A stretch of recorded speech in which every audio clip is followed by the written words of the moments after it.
Okay, welcome back to the channel, everybody. So this video head-to-head in the iron category, and we've got two really great looking irons, and probably two very popular irons as well. One's maybe a little bit of an underdog against the other big brand, but we're going to put those head-to-head in this video. Okay, so the first iron I've got in my hand is the Titleist, and it's a T150. So recently launched in 2023, obviously going to be carrying on throughout 2024 next year.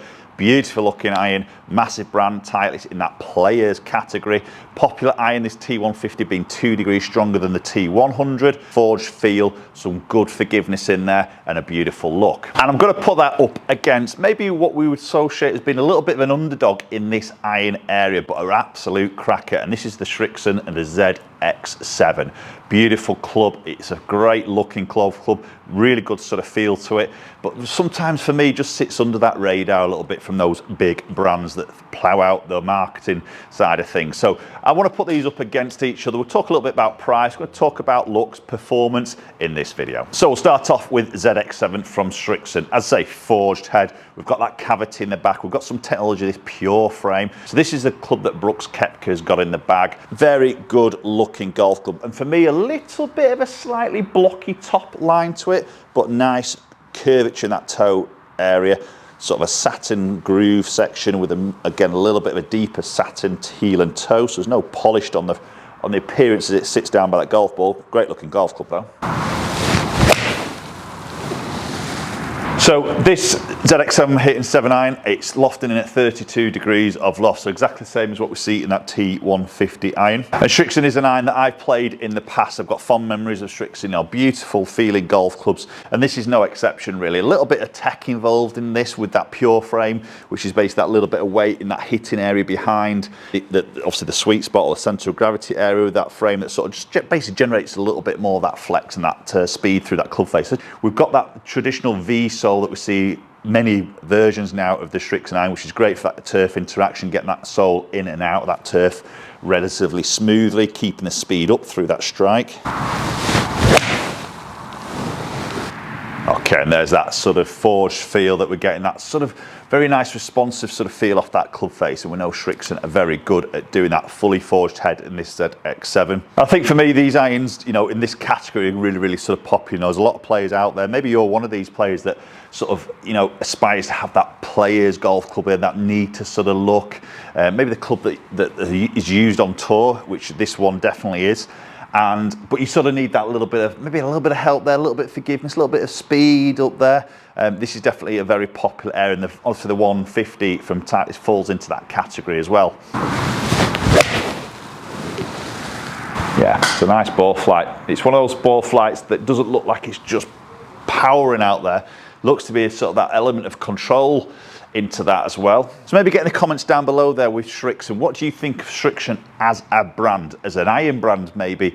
We know it's very strong in that ball category, but maybe as an iron, and maybe the woods as well, probably a little bit lower than the irons to be honest.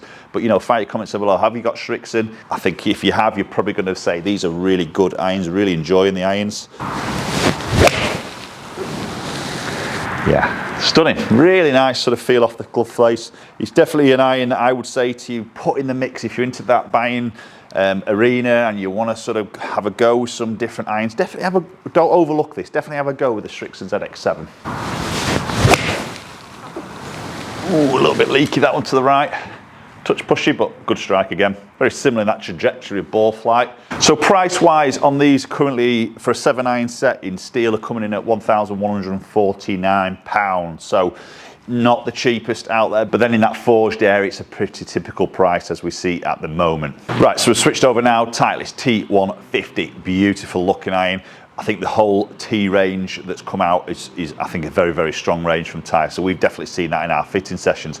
Beautiful looking golf club there, very sort of clean look in the back. We've got that cavity, and the 150 just has that slightly thicker bottom section in comparison to the 100, putting a little bit more maybe weight in that bottom. So a touch more friendlier than we see in the 100, and it's a couple of degrees stronger, making this 32 degrees for that 7 iron, which is exactly the same as that ZX7. So again, for me, it falls into that category for that golfer who, again, just probably aspires to have that player's look, that need to look, that forged feel, but maybe just needs that little bit of help and just wants a bit of that ball speed to keep the distance up. So into that playing position with the Titleist, it's a little bit more of a cleaner look. When I say cleaner, should I say more neater? The top edge is definitely not as blocky as we see in the ZX7. So if that top line offends you a little bit, the ZX7, then maybe the 150 might just suit your eye a little bit more. But again, the shape in the club's stunning. Satin grooves, little bit more polish in the toe and the heel against the Srixon. Nothing that's going to dazzle your eyes. That's a nice one from the Titleist there straight away. It's right down that flag. Very nice straight golf shot. Yeah, and just landing right in the middle of those ZX7 dispersion ring there. So very sort of smooth is probably the word I would use there with the Titleist. It's just a very, I mean, a great sound there. Smooth off the club face. It just feels pretty effortless, to be honest. I mean, I'm going to say that does suit my eye a touch better than the ZX7, just with that top line more than anything. Okay, there's going to test some forgiveness there now. That's a bit off that bottom groove. You can feel that. You get the feedback straight away that it's launched out a little bit lower. It's spun up a little bit because I caught it low in the face. That's that strike element. But you get that feedback through these types of irons. So in the Titleist, we have got that little bit of help in the bottom of the golf club. We've got 2 lumps of tungsten, which is going to sit in the toe and the heel. So it's split in the head. So that helps just maybe precisely positioning that CG location, but also giving you the bit of that stability, maybe on the strikes just from heel to toe. And obviously there's a little bit of tungsten in that ZX7 as well, but maybe not quite as much in the head as the T150.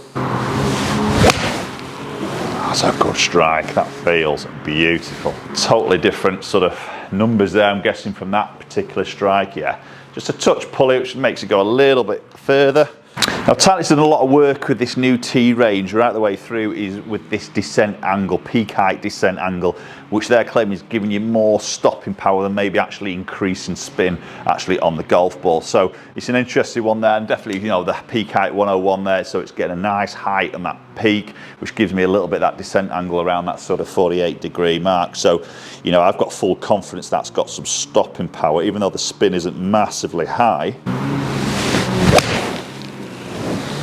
Oh, again, that's a great strike. Yeah, it does seem to be a little bit on that higher side there, definitely. Again, that peak height was going to be up there. Just slightly face a little bit open. We know that's going to fly a touch higher, isn't it? You know, so we've got to sometimes just weigh those little elements in there, but that's stopping very nicely. Probably if you're going to compare those 2 irons, I'd probably just say off the face, this Titleist does feel to me a little bit better, a little bit smoother, as I mentioned the word before. Just sort of not as, what's the right word? Maybe just not quite as, take this with a pinch of salt here, but clunky. Sounds bad that, but that's probably the best way for me to sort of describe it. A little bit smoother off that club face, definitely with the Titleist. And again, that's a really nice ball flight straight down that flag. Again, okay, so there we go with the Titleist. So again, 4-iron through to pitch and wedge. Price-wise, steel shafts are going to come in at £1,249. So there is a £100 difference in price, with the Titleist being more than the Srixon.